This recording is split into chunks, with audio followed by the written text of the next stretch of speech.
8 sınıf algebra tecrübe 2-90 birinci nusxa. Birinci esep berilген теңдеуді квадраттық теңдеуге келтіріп, ABC коэффициенттерін анықтаңыз. Теңдеудің сол жағында да, оң жағында да жақшаны жақшаға көбейтіп түрлендіреміз. Содан кейін ұқсас мүшелерін біріктіреміз. Одан әрі қарай барлық мүшелерін теңдік таңбасының сол жағына шығарып, ұқсас мүшелерін біріктіріп, квадраттық теңдеу аламыз. Сонымен сол жағында 15x квадрат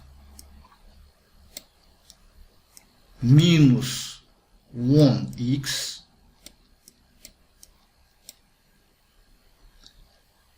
минус 12x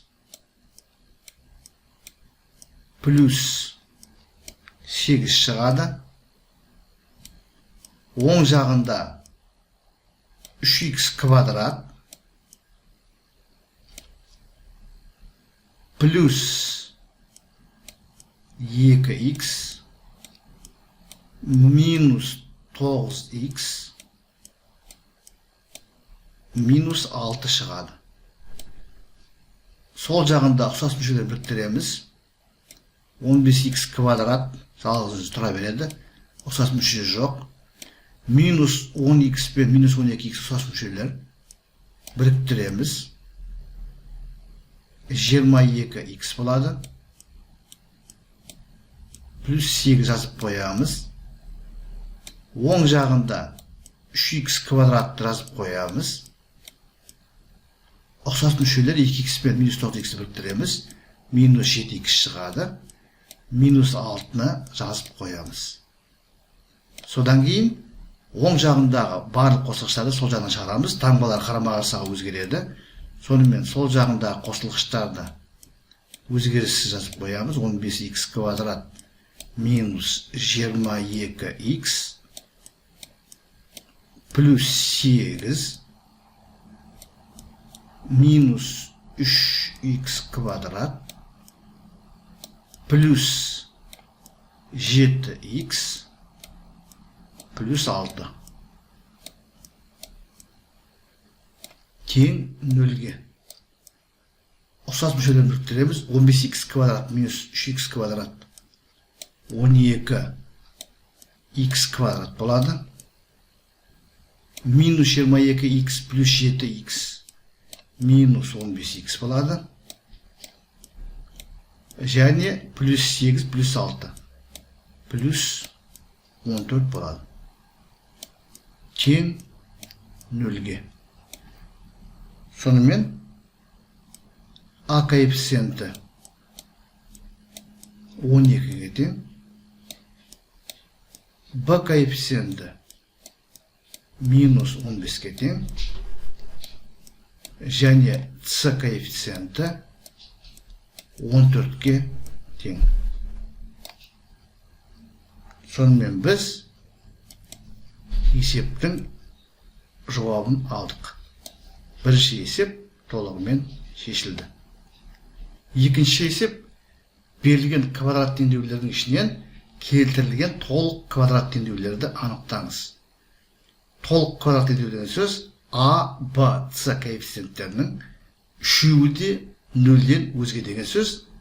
Келтірілген деген сөз бас коэффициенті бірге тең. Яғни x квадраттың алдындағы коэффициент бірге тең болу керек. Қалған екі коэффициент 0-ге тең емес болу керек. Ондай теңдеулер біздің жағдайымызда B және C пункттерінде x квадрат минус 12x плюс 20 тең 0 және x квадрат плюс 25x минус 256 тең 0. A пунктінде келтірілген теңдеу болғанымен бұл толық емес, себебі C коэффициенті 0-ге тең, ал D пунктінде бас коэффициент 3-ге тең, яғни бұл жалпы түрдегі квадрат теңдеу, келтірілген квадрат теңдеу емес. Сонымен екінші есепті толығымен талдадық. Бұл есептің жауабы B және C пункттері болып тұр. Жазып қойайық. Жауабы B және C. Сонымен екінші есеп толығымен шығарылды. Үшінші есеп берілген 5 және 7 түбірлері бойынша бүтін коэффициенті квадрат теңдеу құрыңыз.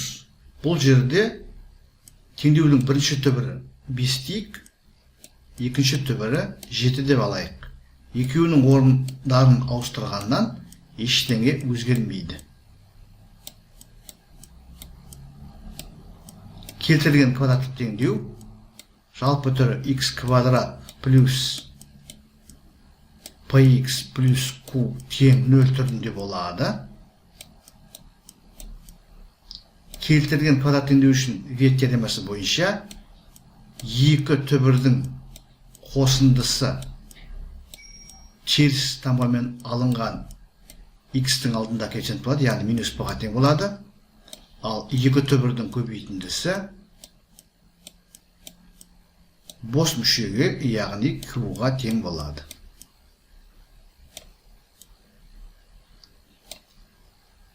Олай болса,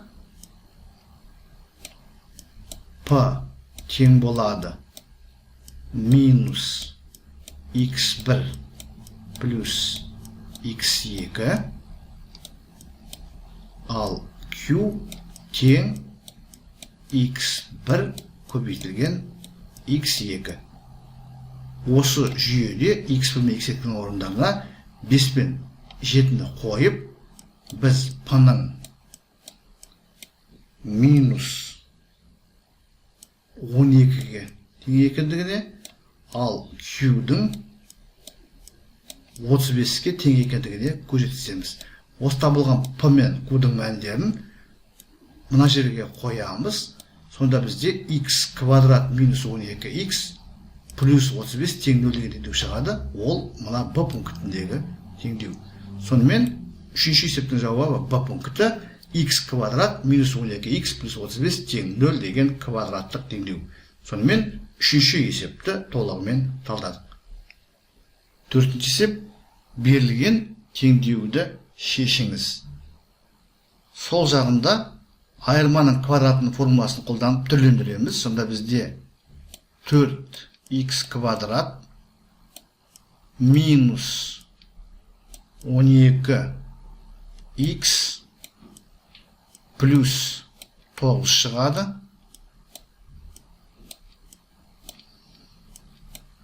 Оң жағында 11x минус 9-ды жазып қоямыз. Әрі қарай оң жағындағы барлық қосылғыштарды сол жағына шығарамыз. Әрқайсысының таңбасы қарама-қарсыға өзгереді. Сонда бізде 4x квадрат минус 12x плюс 9 минус 11x плюс 9 тең 0 деген теңдеу шығады. Теңдеудің сол жағында ұқсас мүшелерін біріктіреміз. Нәтижесінде 4x квадрат минус 23x плюс 18 тең 0 түріндегі квадраттық теңдеу аламыз. Бұл теңдеудің дискриминантын есептейміз. Дискриминант тең болады b квадрат. b бізде минус 23. Минус 23-ның квадраты 529. Минус 4 атысы.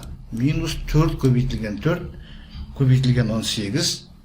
288 шығады.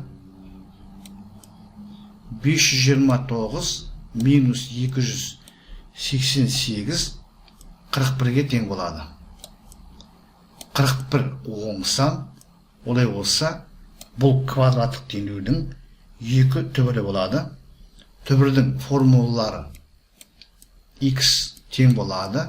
Минус b плюс минус түбір астында d бөлінген 2 көбейтілген a. b, d, a-ның мәндерін қоямыз. b бізде минус 23, мұна минус пенен плюстан бас шығады. Плюс 23 болады. Плюс минус түбір астында дискриминант бізде 41. 2 көбейтілген a. a бізде 4-ке тең. Олай болса 2 көбейтілген 4 8-ге тең болады. Сонымен бізде 2 түбіріміз шығады. Бір түбіріміз 23 плюс түбір астында 41 бөлінген 8. Екінші түбіріміз 23 минус түбір астында 41 бөлінген 8. Біз осындай екі түбір алдық. Сонымен төртінші есепті толығымен шештік. Екі түбір таптық. Жауаптары мына түрде болады. Бесінші есеп x квадрат плюс 4x плюс k тең 0 теңдеуі түбірлерінің қосындысының квадраты 32-ге тең. K-ны табыңыз. Бұл жерде бір қате бар.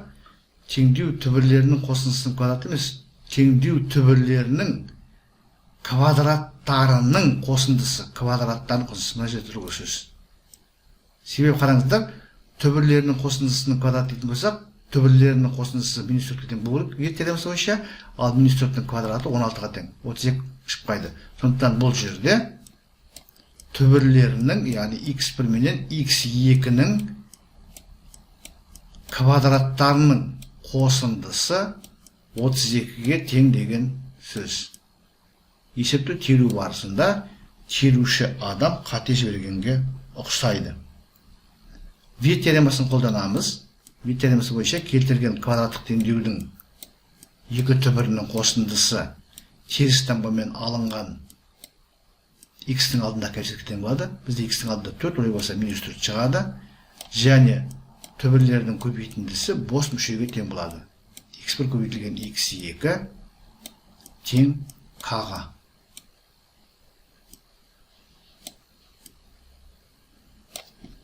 Біз есептің берілгендегі x1-дің квадраты қосылған x2-ның квадраты тең 32 деген теңдікті аламыз. Сол жағын жазып алып, қысқаша көбейту формуласын қолданамыз. x1 менен x2-ның қосындысының квадраты, қараңыздар, қосындының квадраты қонақта екеуінің квадраттарының қосындысы шығады, және екі еселенген екеуінің көбейтіндісі шығады. Ол сол жағында жоқ. Сондықтан біз минус 2 x1 көбейтілген x2 деп жазамыз. Осындай теңдік шығады. Есептің шартына сай бұл бізде 32-ге тең. Енді апарып x плюс 1-дің орнына мына минус 4-ті қоямыз. Минус 4-дің квадраты минус 2 көбейтілген x1 мен x2-ның көбейтіндісі k-ға тең. K тең болады 32-ге. Сонда бізде 16 минус 2k тең 32 деген теңдеу шығады. Бұдан 2k тең болады 16 минус 32. Яғни 2k тең минус 16 деген қарапайым теңдеу аламыз. Бұдан k тең болады. Минус 16-ны 2-ге бөлеміз. Минус 8 шығады. Сонымен 5-ші есепті толығымен талдадық. Жауабы k тең минус 8. Есеп нөмір 6.1.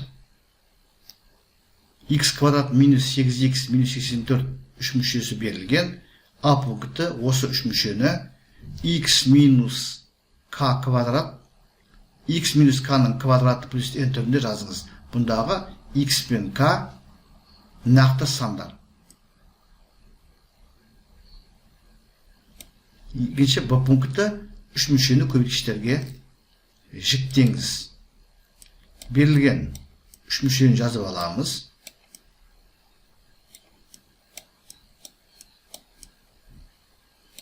Толық квадрат бөлу тәсілін қолданамыз.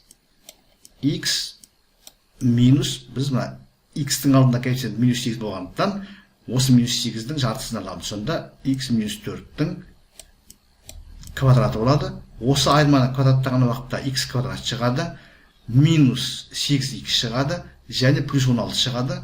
Ол 16 бізде сол жағында жоқ, сондықтан біз минус 16 жазамыз. Қараңыздар, мына өрнектің мәні x квадрат минус 8x'ге тең болады.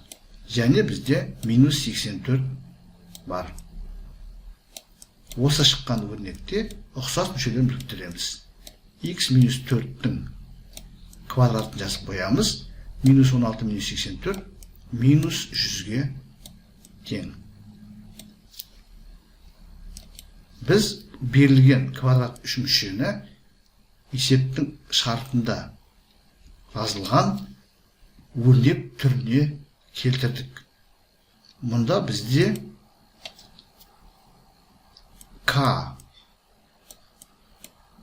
4-ке тең болып тұр, ал N минус 100-ге тең болып тұр. Әрі қарай Б пункті осы үш мүшені көбейтсек жіктеу керек. Біз әрі қарай жалғастырамыз. Сонда біздің мына өрнегіміз тең болады. X минус 4-тің квадратын әзірге жазып қоямыз. 100 өз кезегінде 10-ның квадраты. Жазып аламыз. Әрі қарай қараңыздар. Екі өрнектің квадраттарының айырмасы. Ол осы өрнектердің айырмасы мен қосындысының көбейтіндісіне тең. X минус 4 минус 10 шақшаның ішінде көбейтілген. Шақшаның ішінде X минус 4 плюс 10. Екі көбейткіште ішкі жақшаларды ашамыз. Сонда бізде X минус 4 минус 10 болады. Яғни бізде X минус 14 шығады. Екінші жақшаны, ішіндегі жақшаны ашамыз. X минус 4 плюс 10. Яғни X плюс 6 шығады. Сонымен біз берілген квадрат үш мүшені көбейткіштерге жіктедік. Мына түрдегі жауап алдық. Сонымен 6.1 нөмірлі есебіміз толығымен шығарылды. Есеп нөмірі 6.2. Берілген теңдеуді шешу керек. Алдымен оң жағындағы 84-ті теңдік таңбасының сол жағына шығарып аламыз. Сонда бізде минус 84 болып шығады. Тең 0-ге. Әрі қарай екі жағдай қарастырамыз. Егер x теріс емес болса, модульді ашқанда x-тің өзі шығады. Ал егер x теріс болатын болса, онда модульді ашқанда минус x шығады. Сонымен бізде x теріс емес болған жағдайда x квадрат минус 8x минус 84 тең 0 түрінде теңдеу шығады. Бұл x теріс емес болғанда, яғни x артық немесе тең 0 болған жағдайда. Егер x теріс болатын болса, онда x квадрат формуланың минусы бар. Мына x-тің модуль ашқан уақытта орнына минус x қоямыз. Минус x-тің алдындағы минус пенен x-тің алдында минус пен минус плюс береді. Сонда бізде 8x минус 84 тең 0 түріндегі теңдеу шығады. Мұндағы x кіші. Сонымен біз модульді ашып алдық. Енді екі теңдеуді жеке-жеке шешіп көреміз. Бірінші жағдай біз мына теңдеуді шешейік. Дискриминанты минус 8-дің квадраты 64, минус 4 асы есептейтін болса 336 шығады. Қосынды сонда 400 болады. Олай болса дискриминант 400-ге тең. Оң сан олай болса бұл теңдеудің екі түбірі бар. Формуланы білеміз. X тең болады. Бөлшек алымында минус ба? Минус 8, яғни 8-ді береді. Плюс минус түбір астында да 400-дің квадрат түбірі 20, плюс 20 шығады. Бөлінген 2a. A бізде 1-ге тең, яғни бізде жай ғана 2 болады. Екі түбірді табамыз. Алдымен алымында плюс таңбасымен аламыз. 8 плюс 20, 28, 2-ге бөлсе 14 шығады. Екінші минустан басымен аламыз. 8 минус 20 минус 12, 2'ye бөлсек минус 6 шығады. 14 оң сан, минус 6 теріс сан. Бізде x артық немесе 0 деген шарт бар. Олай болса 14 бізде түбір болады, ал минус 6 бөгде түбір болады. Себебі минус 6 теріс сан. Енді мына екінші теңдеуді шешуге кірісеміз. Дискриминант тең болады. 8-дің квадраты 64. Минус 4 атысы жоғардағыдай 336 шығады. 64 пен 336-ның қосындысы 400-ге тең. 400 оң сан. Олай болса, бұл теңдеудің екі түбірі бар. Екінші жағдай деп қойайық. Одан x тең болады. Минус b, бізде b 8-ге тең. Формуладағы минус пен минус 8 болады. Плюс минус төбірасында да, төбірасында 400, одан квадраттық төрден 20 шығады. Бөлінген 2a, a 1-ге тең, бізде 2 болады. Тең болады. Жоғардағыдай алдымен алымыны плюспен, содан кейін екіншіде минуспен аламыз. Минус 8 плюс 20, 12, 2-ге бөлеміз 6. Минус 8, минус 20, минус 28, 2-ге бөлем, минус 14. 6 оң сан, минус 14 теріс сан. Бізде екінші жағдайда x теріс болу керек. Олай болса, минус 14 теңдеудің түбірі болады, ал 6 бөле түбірі болады. Сонымен, берілген теңдеудің екі түбірі бар екен. Олар минус 14 және 14. Сонымен, есептің жауабы теңдеудің екі түбірі бар. Минус 14 және 14. Сонымен біз нөмірі 6.2 есепті толығымен талдадық. Жетінші есеп. Теңдеу берілген. А пункті теңдеудің мүмкін мәндер жиынын анықтаңыз. Б пункті теңдеудің ортақ бөлімін табыңыз. С пункті рационал теңдеуді квадрат теңдеу түріне келтіріп, түбірлерін табыңыз. Бірінші теңдеудің мүмкін мәндер жиынын анықтау. Мүмкін мәндер жиын дегеніміз x-тің қабылдай алатын барлық мәндерінің жиыны, яғни x-тің қандай мәндерінде берілген теңдеудің мағынасы бар деген сөз. Біз білеміз, нөлге бөлуге болмайды, яғни бөлшектің бөлімі нөлге тең бола алмайды. Яғни сол жағындағы бірінші бөлшектің бөлімі x квадрат минус 1 тең емес нөлге. Екінші бөлшектің бөлімі x минус 1 тең емес нөлге. Және оң жағындағы бөлшектің бөлімі x плюс 1 тең емес нөлге. Бірінші теңсіздіктен x тең емес плюс минус 1 шығады. Екінші теңсіздіктен x тең емес 1 деген шығады. Үшінші теңсіздіктен x тең емес минус 1-ге деген шығады. Сонымен x минус 1-ге және 1-ге тең емес. Бұдан мүмкін мәндер жиыны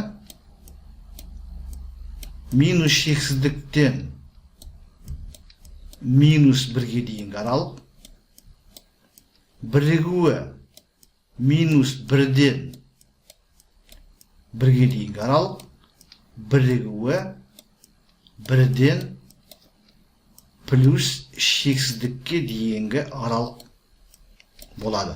Сонымен бұл есептің А пунктіне толық жауап бердік. Әрі қарай Б пункті теңдеудің ортақ бөлімін табыңыз. X минус 1 менен x плюс 1-дің көбейтіндісі x квадрат минус 1-ге тең болады. Олай болса, теңдеудің ортақ бөлімі x квадрат минус 1 болады. Сонымен Б пунктінің жауабы x квадрат минус 1. Енді соңғы С пунктіне көшеміз. Теңдеудің сол жағын ортақ бөлімге келтіреміз. ортақ бөлім x квадрат минус 1 болады. Бірінші бөлшектің толықтауыш көбейткіші 1-ге тең болады. Екінші бөлшектің толықтауыш көбейткіші x плюс 1-ге тең болады. Себебі x квадрат минус 1 ол x минус 1 мен x плюс 1-дің көбейтіндісіне тең. Олай болса, сол жағының алымында 6 минус 2x минус 2 болады.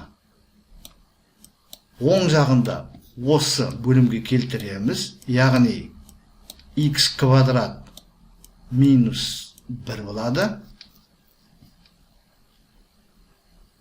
2 азайғышта толықтауыш көбейткіші болып x квадрат минус 1 болады. Ал екінші бөлшекте толықтауыш көбейткіш бізде x минус 1-ге тең болады. Сонда оң жағында алымында 2x квадрат минус 2 минус x квадрат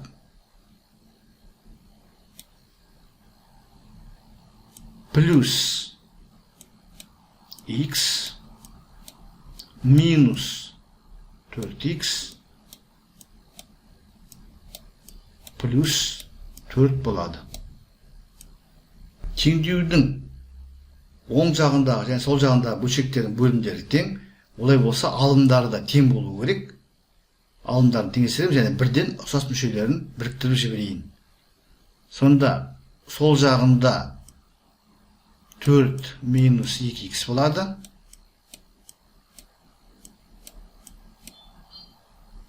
Оң жағында x квадрат минус 3x плюс 2 болады. Барлығын бір жағына шығаратын болсам, x квадрат минус x минус 2 тең 0 деген квадрат теңдеу шығады. Бұл теңдеуді дискриминант арқылы немесе виет теоремасын қолданып шығаруға болады. Бірінші түбірі x1 тең минус 1, ал екінші түбірі x2 тең 2 деген түбір шығады.